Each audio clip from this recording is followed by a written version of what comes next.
Welcome to Charts Today. My name's David Linton, and today's edition for Monday, the 21st of November, comes to you from London. And a fair amount of red on the screen this morning. We'll take a look at equity markets in a minute, and we'll start with currencies. And also, just quite interestingly, we're seeing the energy mix, especially in Europe, just starting to show signs of an uptick, and so maybe we're seeing the end of the trends there. So we'll explore that towards the end of this session. So first of all, looking at the dollar index, we've pulled back above the cloud on the short-term chart. We talked about this to clients this morning in our weekly report. We've got a triangle breakout here. So the dollar has found a floor around the 105, 106 level. And so the key thing is now, can we get back above the 110 level? Or is this the beginning of making a lower high, lower low? Of course, we're already seeing that price action in the daily chart, but in the weekly, it's yet to show itself. Remembering this is the long-term, medium-term, short-term view of the market, weekly, daily, and 60-minute chart with the corresponding point and figure target. So for the moment, we've got a bit of an upside target for the dollar, and that means the euro is weaker. Medium-term, we're bullish above the parity level, but we are now just pulling back, and we see on the short-term 60-minute chart, we're pulling back towards that parity level. So what was the resistance level might now become the support level, so quite key to watch that. But for the moment, the long-term trend is down, the medium-term trend is bullish, and the short-term trend is bearish, and resolving those trends is really quite key.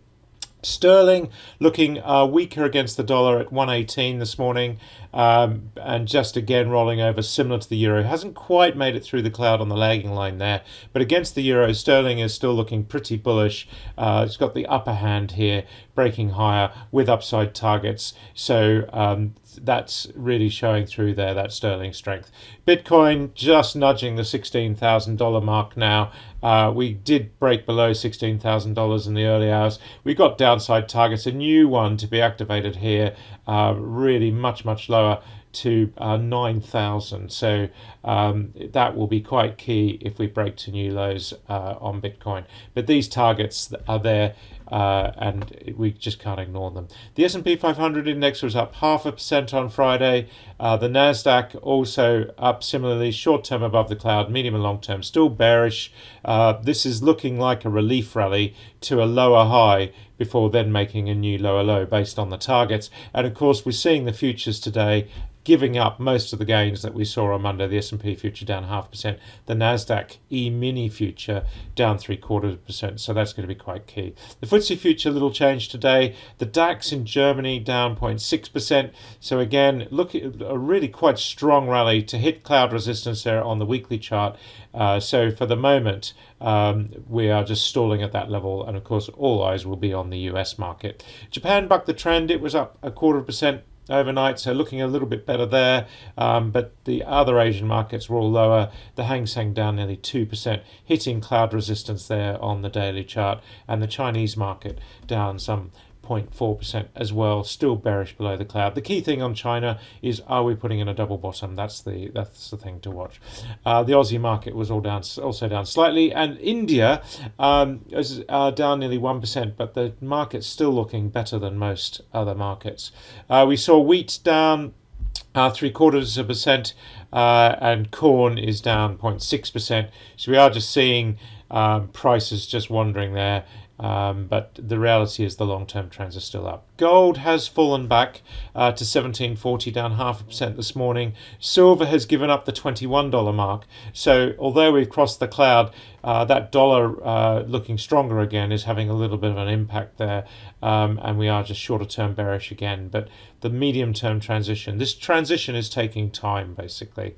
US 10-year yield sitting at around 3.8%, and all eyes will be on tech today. We're looking lower on the E-mini. Tesla, which we've talked about, if we make a new low on Tesla, we activate a downside target some 38% lower, so nearly 40% from where we are. So really all eyes on that, and Twitter woes having an impact, of course.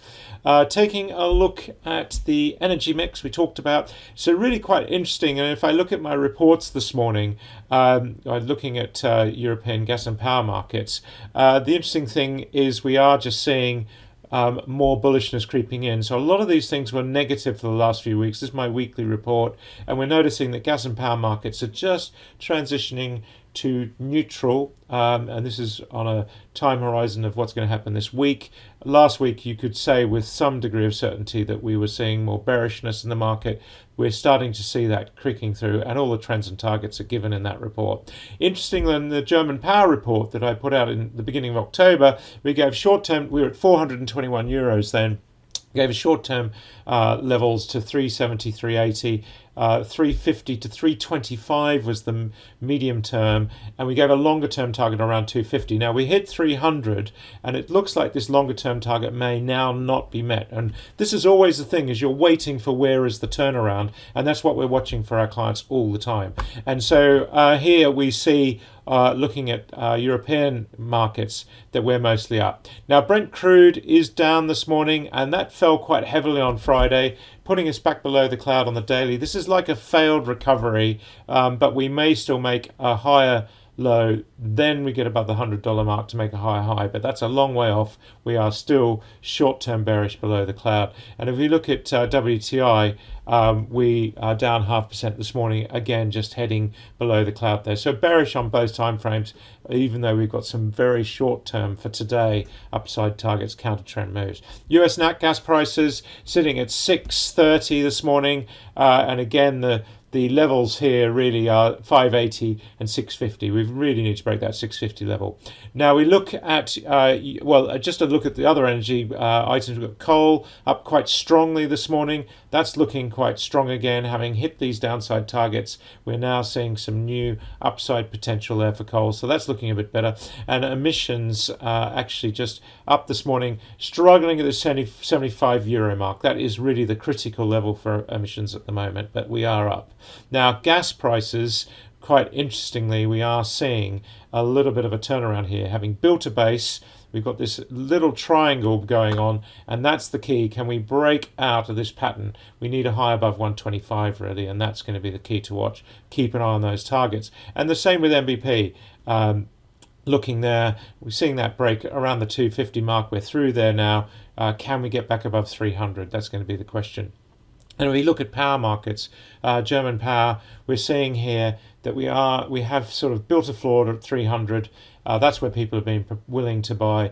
Can we break into the sort of 340s, 350s, and that would be the beginning of a turnaround. We do have an upside target there, and if I look at the EEX pricing, quite interestingly, we're seeing that on the Cal 24, we're just starting to move a little bit higher there. We've got a new upside target. Just wait for that to activate. Watch those on your systems. And the same with the Cal 23, which of course we're nearing coming to an end. And if I look at that level, we've really just got to break that 336 level there, and that's going to be quite key. But interestingly, we made a higher low. Watch for the higher high, watch the upside targets, and we do have some coming in there. So quite key that we may be looking at. And also, one little telltale we're seeing is the quarterly contract in German power has actually just broken and done that. So if we look at that level there, it has broken to a higher high. So that's a little bit of a precursor. It looks like we might be finding a floor. Of course, we're heading into winter.